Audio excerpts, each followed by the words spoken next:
ഒന്നും ഉണ്ടാവില്ല. നമ്മൾ സുരേഷ് ഏട്ടൻ പറയണ പോലെ ദേ പോയി ഇതാ വന്നു എന്നുള്ള പോലെ ഉദ്ഘാടനം ഇങ്ങനെ വരിക, ചെയ്യുക, പോവുക, അത്രേ ഉള്ളൂ. ആരും ബഹളം ഒന്നും ഉണ്ടാവില്ല, ആൾക്കാരൊന്നും ഉണ്ടാവില്ല എന്നുള്ളൊരു മുൻ ചിന്തയായിട്ടൊക്കെയാണ് ഞാൻ വന്നത്. പക്ഷെ ഇങ്ങനെ അടുക്കാറായപ്പോൾ ഇവരൊക്കെ പറഞ്ഞ് ഇത് ചില്ലറ സ്ഥലമല്ല, നമ്മുടെ മലയാളികൾ ഇല്ലാത്ത സ്ഥലം എവിടെയുള്ളതല്ലേ. ഇതും ഒരു ചെറിയൊരു കേരളം തന്നെയാണ്. ഇന്ന് ഇവിടെ വരാൻ കാരണക്കാരനായിട്ടുള്ളത് ശ്രീ CR നായർ. അദ്ദേഹത്തിൻ്റെ ഒരു സ്ഥാപനത്തിൻ്റെ ഉദ്ഘാടനം നിർവഹിക്കാൻ വേണ്ടിയിട്ടാണ് വരാൻ സാധിച്ചിട്ടുള്ളത്. എന്തായാലും വളരെ സന്തോഷം. ഞാൻ പ്രതീക്ഷിച്ചിട്ടേ ഇല്ല ഇത്രയും പേരൊക്കെ ഉണ്ടാവുന്നു. നിങ്ങളുടെ കുടുംബത്തിലേക്ക് ഒരു അംഗമായി തന്നെ കാണുന്നു. നിങ്ങളുടെയൊക്കെ മനസ്സിലാ സ്നേഹമുണ്ട് എന്നുള്ളതിനുള്ള അതാണ് ഏറ്റവും വലിയ അംഗീകാരം. നമുക്ക് ഒരു സിനിമ ഹിറ്റാവുന്നു, അതിന് അംഗീകാരങ്ങൾ കിട്ടുന്നു, ഒക്കെ പ്രധാനം തന്നെ. പക്ഷെ അതിനേക്കാളൊക്കെ ഉപരി ഏറ്റവും വലിയ അംഗീകാരം എന്ന് പറയുന്നത് ജനങ്ങൾ നമ്മൾ ഇഷ്ടപ്പെടുക, ജനങ്ങളിൽ നിന്ന് കിട്ടുന്ന ഒരു അംഗീകാരമാണ്. അപ്പം അത് ലഭിക്കുന്നു എന്ന് പറയുന്നതിൽ വളരെ സന്തോഷം. പിന്നെ ഇദ്ദേഹത്തെക്കുറിച്ച് ഞാൻ പറഞ്ഞിട്ട് നിങ്ങൾ അറിയണം അല്ലേ. ഞാൻ അവിടെ നിന്ന് ഇങ്ങനെ ഈ ഫംഗ്ഷൻ ഞാൻ ഏറ്റപ്പോൾ മുതൽ ഇദ്ദേഹത്തെക്കുറിച്ചിട്ട് ഇങ്ങനെ വാദോരാതെ കേട്ടു തുടങ്ങിയിട്ടുള്ളതാണ്. ഇനി പരീക്ഷിക്കാനുള്ള മേഖലകളൊന്നും തന്നെ ബാക്കിയില്ല എന്നാണ് ഞാൻ മനസ്സിലാക്കിയെടുത്തോളം. ഇപ്പം എന്തൊക്കെ ഇവരിപ്പോൾ തുടങ്ങാൻ ബാക്കിയുള്ളത്? അപ്പം ഞാൻ പറഞ്ഞു ഒരു ഐഡിയ ഉണ്ട്, ഒരു സിനിമ എടുക്കും. കാരണം നമുക്ക് പിന്നെ നമ്മൾ സിനിമ പ്രൊമോട്ട് ചെയ്യാന്നുള്ളതല്ല. സിനിമ തീർച്ചയായിട്ടും അങ്ങനെ ഒരു ന്യൂസ്, ഒരു സ്ക്രിപ്റ്റ് നമ്മൾ റെഡിയാക്കി കഴിഞ്ഞാല് ബാലകൃഷ്ണേട്ടൻ നമ്മൾ വരണ വഴിക്ക് അങ്ങനെ അദ്ദേഹത്തിൻ്റെ മകനുണ്ടായിരുന്നു. ഞങ്ങളിങ്ങനെ പ്രലോഭിപ്പിച്ച് സിനിമ എടുക്കാനുള്ള കത്തിലേക്ക് എത്തിച്ച് കൊണ്ടുവന്നിട്ടുണ്ട്. അങ്ങനെയാണെങ്കിൽ ഡൽഹിയിൽ തന്നെയായിരിക്കും ഷൂട്ടിങ്, ഞാൻ തന്നെയായിരിക്കും. എന്തായാലും ഇദ്ദേഹത്തിന് നമ്മൾ ഈ സ്ഥാപനം ഇദ്ദേഹം എന്നെ വിളിച്ചു വന്നു ഒക്കെ. എന്നാൽ അതിന് നിമിത്തം, എല്ലാത്തിനും ഒരു നിമിത്തം എന്ന് പറയുന്നൊരു അതൊരു വലിയ ഘടകം തന്നെയാണ്. നമ്മൾ സിനിമയിൽ വന്നു ഒക്കെ, ആ സിനിമയിൽ വരാൻ നിമിത്തം എന്തായിരുന്നു?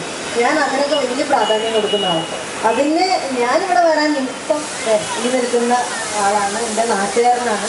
ബാലകൃഷ്ണേട്ടനാണ് എന്നെ ഈ ഒരു ചടങ്ങിന് വേണ്ടിയിട്ട്, അദ്ദേഹത്തിൻ്റെ ഭാര്യ എൻ്റെ അച്ഛൻ പഠിപ്പിച്ച, എൻ്റെ അച്ഛൻ്റെ ടീച്ചറുടെ മകളാണ്. അപ്പം അങ്ങനെ ഒരു വലിയൊരു ആത്മബന്ധം കുടുംബപരമായിട്ടുണ്ട്. അപ്പം അങ്ങനെ ഇവിടെ എത്താൻ പറ്റി.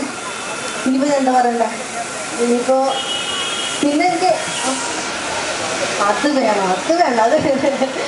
പിന്നെ ഓണത്തിനെ കുറിച്ച് ഞാൻ ഇവിടെ വന്നപ്പോഴാണ് അറിഞ്ഞത്. ഞങ്ങൾക്കൊക്കെ അവിടെ ഒരു മാസം ഓണം, ഇവിടെ അടുത്ത ഡിസംബർ വരെ ഓണമാണ്. അത് കഴിഞ്ഞാൽ പിന്നെ ക്രിസ്മസിൻ്റെ സെലിബ്രേഷനാണെന്നൊക്കെ.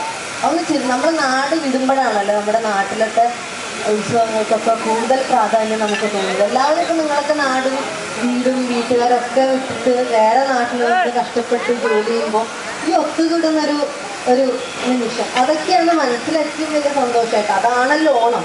ഞാൻ മനസ്സിലാക്കുന്ന ഓണം അതാണ്. കുടുംബങ്ങളും സുഹൃത്തുക്കളും എല്ലാവരും കൂടി ഒന്നിച്ചു കൂടുന്ന ഒരു ആഘോഷമാണ് എൻ്റെ മനസ്സിൽ ഓണം എന്ന് പറയാൻ പറ്റുന്നത്.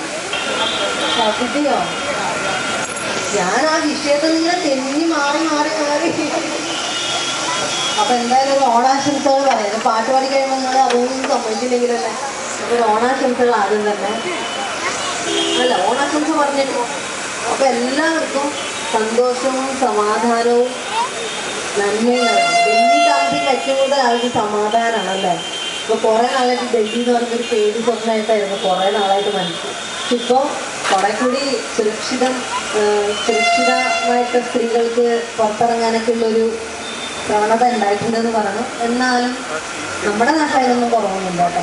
നമ്മുടെ നാട്ടിൽ ഇഷ്ടംപോലെ സ്ത്രീകൾക്കെതിരെയുള്ള പ്രശ്നങ്ങൾ, ദിനം പ്രതി കൊച്ചുകുട്ടികൾക്കെതിരെയുള്ള ആൾക്കാരുടെ പ്രശ്നങ്ങളൊക്കെ നടന്നുകൊണ്ടിരിക്കുന്നുണ്ട്. അപ്പോൾ നമുക്കിനി അടുത്ത ഷൂട്ടിങ്ങിന് ഇവർ പ്രൊഡ്യൂസ് ചെയ്ത സിനിമയ്ക്ക് ഞാൻ ഷൂട്ടിങ്ങിന് വരും.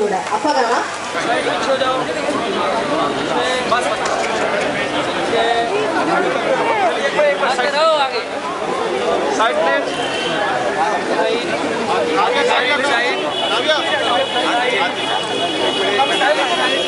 साइड